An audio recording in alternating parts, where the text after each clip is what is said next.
Siapa sangka, Nur Aini yang dulu nekat jadi TKW karena terlilit utang keluarga, kini tidur di ranjang emas dan tinggal di istana megah bersama Sultan Timur Tengah. Hidupnya berubah total, penuh air mata haru dan takdir luar biasa dari Allah. Assalamualaikum warahmatullahi wabarakatuh. Teman-teman, jangan lupa tekan tombol subscribe, nyalakan loncengnya, dan tulis di komentar kamu dari daerah mana. Mari kita tulis sholawat di kolom komentar. Karena siapa tahu, lewat kisah ini, Allah juga sedang menyiapkan keajaiban buat hidupmu. Nama itu sederhana, tapi menggetarkan hati siapapun yang mendengar kisahnya. Nur Aini.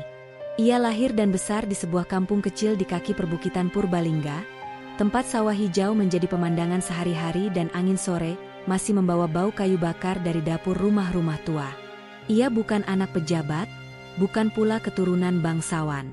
Nur Aini hanya anak sulung dari ibu penjual gorengan dan ayah yang sudah lama sakit-sakitan. Sejak remaja, ia sudah terbiasa menampung tangis diam-diam. Ia tahu arti lapar tanpa harus mengeluh, tahu cara menenangkan adik-adiknya saat nasi di meja cuma cukup untuk 2 orang. Dan saat utang keluarga mulai menumpuk karena pengobatan ayahnya, nama Nur Aini yang pertama kali disebut untuk mengalah, untuk pergi, bekerja jauh dari kampung halaman. Tak ada pesta perpisahan, tak ada koper mewah, hanya satu tas lusuh, selembar mukena yang dijahit ibunya sendiri, dan pelukan penuh air mata dari keluarga yang tak tahu kapan bisa bertemu lagi. Ketika pesawat yang ia naiki meninggalkan tanah air, Nur Aini menatap keluar jendela. Mulutnya bergetar dalam doa. Ya Allah, kalau ini jalan hidupku, kuatkan aku. Jangan biarkan aku pulang dengan tangan hampa. Hampir setiap malam, sebelum tidur, Nur Aini menyempatkan diri untuk sujud. Walau lantai dapur dingin dan sempit, ia tetap menggelar mukena dan menengadah tangan dalam diam. Doanya tak panjang, tak meminta harta, tak minta keajaiban besar. Ya Allah, kuatkan aku. Jagalah ibu. Jangan biarkan adik-adikku kelaparan. Kalau memang ini jalanku, izinkan aku membayar utang kami. Tangisnya jatuh di atas sajadah, tapi ia hapus dengan punggung tangan. Sebab ia tahu, esok hari ia harus kembali tersenyum di depan majikan yang tak peduli apakah semalam ia tidur atau tidak. Yang membuatnya terus kuat adalah keyakinan bahwa Allah tidak tidur. Bahwa setiap air mata pasti akan dibalas. Entah kapan, tapi pasti. Semuanya berubah dalam satu sore yang tak disangka. Hari itu, rumah majikannya kedatangan tamu dari keluarga kerajaan. Seorang pria tua yang disambut dengan karpet merah dan jamuan mewah. Nur Aini diminta menyajikan teh dan kue-kue khas Arab di ruang tamu. Ia membawa nampan perlahan, seperti biasa, dengan kepala tertunduk dan langkah hati-hati. Tapi ada yang berbeda. Pria tua itu memperhatikan Nur Aini. Ia tak melihat kecantikan, tapi cara Nur Aini bersikap. Sopan, tertib, tidak banyak bicara, dan ketika menjatuhkan sendok kecil karena gemetar, ia langsung minta maaf dengan suara lirih. Afwan, maaf saya ceroboh, Tuan. Pria itu hanya tersenyum. Ia menanyakan nama gadis itu kepada tuan rumah. Dan sejak hari itu, takdir mulai berubah pelan-pelan. Beberapa hari setelah kunjungan itu, Nur Aini dipanggil oleh majikannya. Ia deg-degan. Matanya langsung mencari pecahan gelas atau tumpukan cucian yang belum selesai. Tapi tak ada. Ia duduk dengan canggung di ruang tamu, jantungnya berdebar kencang. Majikannya menyerahkan sepucuk surat. Isinya adalah permintaan resmi dari pihak istana. Nur Aini diminta menjadi asisten pribadi Ibunda Sultan di dalam istana kerajaan. Tangannya gemetar membaca surat itu. Saya? Tapi kenapa saya? Mereka bilang kamu berbeda. Kamu punya hati. Itu lebih dari cukup. Jawab majikannya singkat. Nur Aini masih syok. Tapi ia tahu, dalam hidup, kadang Tuhan menyapa lewat jalan yang tidak kita duga. Hari itu datang lebih cepat dari yang Nur Aini harapkan. Sebuah mobil hitam mewah berhenti tepat di depan rumah majikan lamanya. Ia mengenakan gamis polos dan jilbab putih yang sudah disetrika berkali-kali agar terlihat rapi. Tangannya dingin, kakinya gemetar. Hatinya bahkan tak bisa memutuskan apakah ini mimpi atau kenyataan. Di dalam mobil, ia duduk diam. Jalanan kota asing itu seolah berubah menjadi lorong waktu yang membawa Nur Aini dari dunia keras peluh dan luka ke dunia yang lebih lembut, penuh misteri. Tak satu kata pun keluar dari bibirnya. Saat gerbang istana terbuka, ia menahan napas. Istana itu bukan hanya megah, tapi juga suci. Udara di sana terasa berbeda, seolah dipenuhi doa-doa para ibu yang dulu menunggu anaknya pulang dengan selamat. "Selamat datang, Nur Aini. Yang mulia sudah menantimu," kata seorang perempuan parubaya dengan pakaian rapi dan senyum hangat. Langkah pertamanya melewati gerbang istana terasa seperti sebuah kelahiran baru. Nur Aini diperkenalkan kepada Ibunda Sultan, wanita tua anggun dengan sorot mata tajam, namun wajah yang penuh kasih. Nur Aini menunduk dalam-dalam, bahkan suaranya nyaris tak terdengar saat menyapa. "Ahlan, ya binti," ucap sang ibunda, sambil menggenggam tangan Nur Aini. "Hatimu bersih. Kau tidak butuh gelar untuk bersinar." Hari-hari berlalu, dan Nur Aini mulai bekerja sebagai asisten pribadi beliau. Tapi tak ada pekerjaan kotor kali ini. Ia hanya menemani membaca, menyeduh teh, membantu menyiapkan baju-baju dan menyisir rambut panjang ibunda yang mulai memutih. Yang mengejutkan, Ibunda Sultan kerap mengajak Nur Aini berbincang, bukan sebagai pembantu, melainkan sebagai anak sendiri. Mereka membicarakan tentang cinta, kehilangan, dan sabar. Satu malam, saat mereka duduk di balkon melihat bintang, sang ibunda berkata pelan, "Kau seperti cahaya yang Allah kirim ke istana ini. Aku bisa melihat keikhlasanmu, Nak." Dan malam itu, Nur Aini kembali menangis. Tapi bukan karena sakit, melainkan karena hatinya yang mulai sembuh. Suatu pagi yang cerah, Nur Aini sedang membawa nampan teh ke ruang tengah istana. Tangannya sudah terbiasa membawa gelas-gelas porselen tanpa gemetar. Tapi pagi itu berbeda. Saat memasuki ruangan, ia tak sengaja bertemu pandang dengan seorang pria muda berpakaian jubah putih dan sorban emas. Matanya dalam, tatapannya tenang. Itu adalah Sultan muda, putra dari sang ibunda, yang katanya jarang sekali muncul di hadapan para pelayan. Nur Aini refleks menunduk dalam-dalam. Tapi sebelum ia bisa berbalik, Sultan berkata pelan, "Engkau yang menemani ibuku setiap hari, bukan?" "Iya, Yang Mulia," jawab Nur Aini, hampir tak terdengar. Sultan tersenyum tipis. "Ibuku selalu bicara tentangmu. Katanya kamu gadis dengan hati paling bersih yang pernah ia temui." Sejak saat itu, langkah Nur Aini tak pernah sama. Hatinya mulai takut. Bukan takut dihukum, tapi takut jika rasa yang tumbuh tak pantas ia miliki. Hari-hari berikutnya, Sultan mulai sering hadir saat Nur Aini dan ibundanya berbincang. Tapi bukan sebagai penguasa, melainkan sebagai anak yang sedang belajar tentang arti ketulusan. Ia duduk diam, mendengarkan Nur Aini berbicara, tertawa kecil saat Nur Aini bercerita tentang kampung halamannya dan lumpur sawah yang lengket di kaki. Suatu malam, Sultan menunggu Nur Aini selesai sholat. Ia berdiri di ujung lorong, menatap gadis itu melipat sajadah dengan lembut. "Apakah kau selalu sekuat ini?" tanyanya pelan. Nur Aini hanya tersenyum, "Saya hanya ingin membahagiakan ibu saya. Itu saja." Sultan tak berkata banyak. Tapi malam itu, di dalam hatinya, ia menuliskan nama Nur Aini dengan tinta yang tak bisa dihapus waktu. Beberapa minggu kemudian, kabar menggemparkan istana. Sultan menghadap ibundanya dan berkata dengan tenang, "Ibu, aku ingin menikahi Nur Aini." Ibunda Sultan tersenyum, seolah sudah tahu itu akan terjadi. Tapi berita itu menyebar seperti api. Banyak yang tak percaya. Seorang TKW dari Indonesia menjadi permaisuri, tapi Sultan berdiri tegak. "Aku tidak peduli siapa dia. Ia mengajarkanku makna cinta yang sederhana dan suci. Jika istana ini tak menerimanya, aku rela meninggalkan istana." Nur Aini terpaku saat mendengar itu. Ia menolak, menangis, memohon agar Sultan berpikir ulang. Tapi Sultan hanya menatapnya dan berkata, Aku memilihmu bukan karena siapa kamu di mata manusia, tapi karena hatimu yang membuatku merasa dekat pada Allah. Dan untuk pertama kalinya, istana menyaksikan kisah cinta yang ditulis bukan oleh darah biru, tapi oleh air mata dan keikhlasan. Hari pernikahan itu tiba.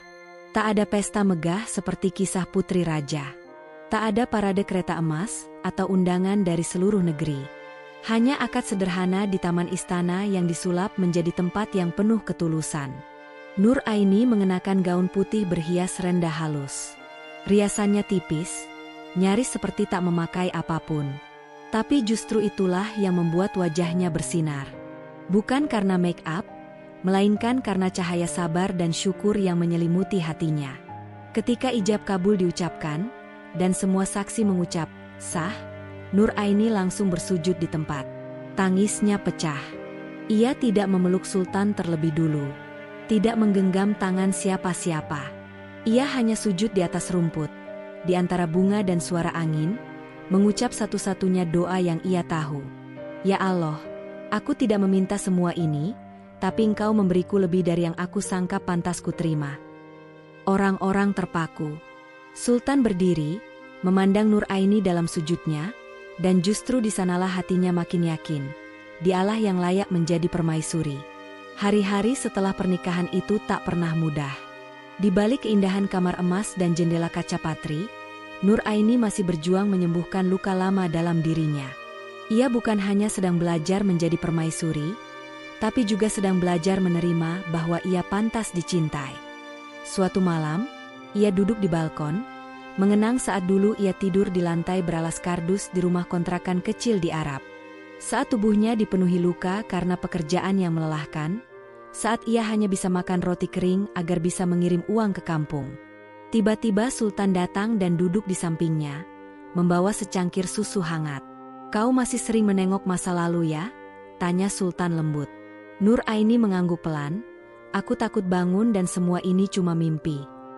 Sultan menggenggam tangan Nur Aini, menatap mata yang masih menyimpan ribuan kesedihan, dan berkata, "Kalau ini mimpi, biarlah kita tak pernah terbangun."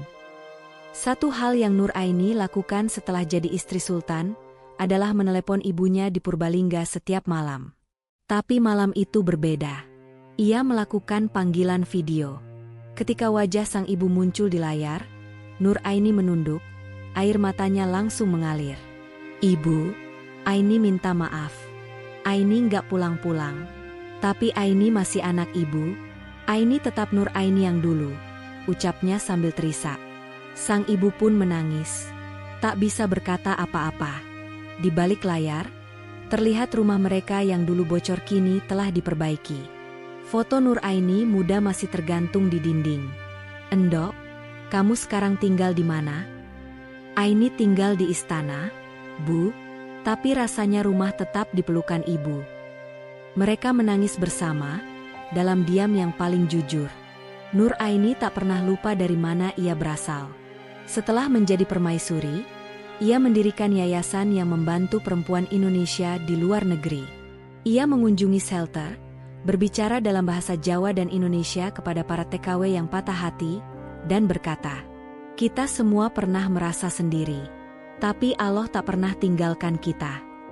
Ia juga mengirimkan bantuan ke desa-desa, bahkan membangun sebuah masjid kecil di tanah kelahirannya, Purbalingga, dengan nama Masjid Nur Hati. Dalam setiap kegiatan, ia tak pernah duduk di kursi mewah.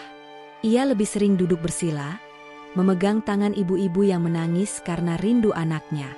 Karena Nur Aini tahu, menjadi permaisuri bukan tentang istana, tapi tentang bagaimana menjadikan hatimu istana bagi orang-orang yang kehilangan. Hari itu, Sultan mengumumkan sesuatu dalam pidatonya yang disiarkan ke seluruh negeri. "Perempuan yang hari ini mendampingiku adalah cerminan dari keberanian dan ketulusan. Ia datang dari desa kecil, bukan membawa harta, tapi membawa cahaya." Nur Aini berdiri di sampingnya. Ia tak memakai mahkota emas, hanya jilbab putih bersih dan senyuman yang menenangkan. Para tamu terpana. Banyak yang menangis. Tak sedikit yang kemudian mengirim doa-doa lewat televisi. Di Purbalingga, warga desa menonton dari warung kopi, menangis bangga, dan berkata, "Wong kampung ki, dadi ratu neng Arab. Gusti Allah pancen orasar." Nur Aini pun akhirnya tak hanya jadi istri sultan, tapi menjadi cerita yang akan diceritakan turun-temurun oleh anak-anak perempuan di seluruh negeri. Bahwa jadi perempuan kuat itu bukan soal pangkat, tapi soal hati yang tak berhenti mencintai meski disakiti. Suatu pagi, Nur Aini diminta datang ke ruang tahta. Biasanya, tempat itu hanya digunakan untuk urusan kenegaraan, jadi ia agak gugup. Ia mengenakan gamis hijau zaitun dan kerudung krem sederhana, tak menyangka bahwa hari itu akan menjadi salah satu hari paling menggetarkan dalam hidupnya. Saat memasuki ruangan, lantai marmer berkilau memantulkan bayangan langkahnya. Sultan berdiri di ujung ruangan, bersama para menteri dan penasihat kerajaan. "Nur Aini," suara Sultan bergema lembut, "aku ingin engkau menerima ini." Seorang pelayan membawa nampan beludru biru. Di atasnya ada kotak kecil. Saat dibuka, isinya bukan perhiasan, bukan pula dokumen kerajaan. Isinya adalah kunci kecil berlapis emas, simbol kepemilikan atas sebuah panti perlindungan perempuan internasional yang akan dibangun atas nama Nur Aini. "Aku ingin tempat ini menjadi rumah bagi mereka yang pernah berjalan di jalan yang sama sepertimu," ucap Sultan dengan mata berkaca. 3 tahun setelah jadi permaisuri, Nur Aini pulang ke Purbalingga. Tapi bukan untuk pamer. Bukan juga untuk menyombongkan status istri Sultan.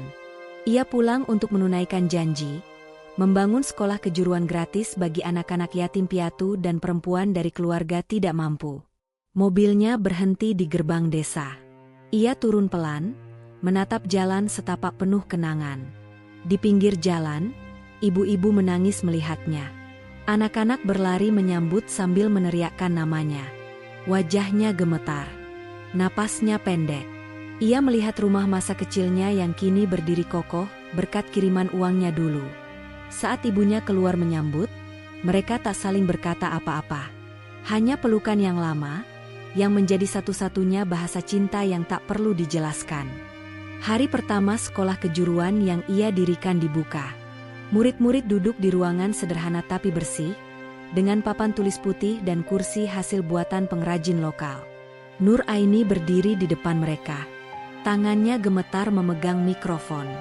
"Kalian tahu, dulu saya kerja di luar negeri, ngelap toilet dan tidur di lantai. Tapi hari ini saya berdiri di sini, bukan karena saya hebat, tapi karena saya tidak menyerah." Anak-anak di depannya menunduk. Beberapa meneteskan air mata. "Saya nggak ingin kalian jadi seperti saya ingin kalian jadi lebih baik. Jadi insinyur, guru, dokter, bahkan presiden. Tapi ingat, jangan pernah lupa sholat dan jangan pernah hina orang miskin." Satu persatu anak-anak bangkit dan memeluk Nur Aini. Mereka tak tahu siapa suaminya. Mereka hanya tahu wanita ini pernah terluka dan memilih kembali untuk menyembuhkan orang lain. Tanpa ia sadari, kisah hidupnya menyebar.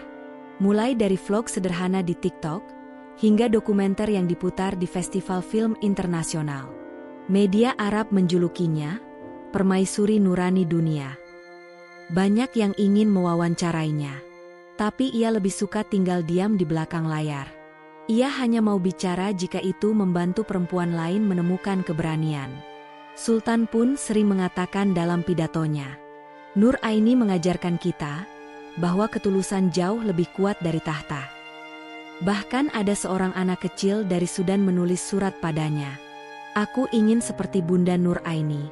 Aku ingin kuat, walau aku miskin." Saat Nur Aini membacanya, ia menangis dalam pelukan suaminya. "Biarlah aku tidak dikenal dunia, asal aku dikenang oleh anak-anak yang ingin bangkit," bisiknya lirih. Di suatu sore yang tenang, Nur Aini duduk di taman belakang istana. Matanya menatap langit jingga. Burung-burung beterbangan, seakan tahu, hari itu adalah momen sakral. Ia menuliskan satu surat untuk dirinya sendiri. Isinya hanya satu kalimat. "Kau tidak perlu jadi siapa-siapa, cukup jadi orang yang tak lupa bersyukur." Lalu ia lipat surat itu, masukkan ke dalam kotak kecil, dan tanam di bawah pohon zaitun yang ia tanam sendiri 3 tahun lalu. Sultan datang, menggandeng tangannya. Mereka berjalan berdua, dalam diam. Tak perlu banyak kata. Karena dalam hati Nuraini, semua suara sudah berubah jadi doa. Dan bagi dunia, Nuraini bukan sekadar nama. Ia adalah cerita. Tentang bagaimana seorang perempuan kecil dari desa bisa menjadi pelita bagi ribuan jiwa. Teman-teman, mungkin kita tak tahu jalan hidup ke depan. Tapi percayalah, jika kamu saat ini sedang susah, sedang terpuruk, atau bahkan dianggap remeh, jangan menyerah. Bisa jadi, Allah sedang menyiapkan istana untukmu di ujung sabar. Jangan lupa subscribe, tulis daerahmu di komentar, dan kirim sholawat untuk memperkuat doa-doamu. Hidupmu belum selesai, keajaiban itu bisa datang kapan saja.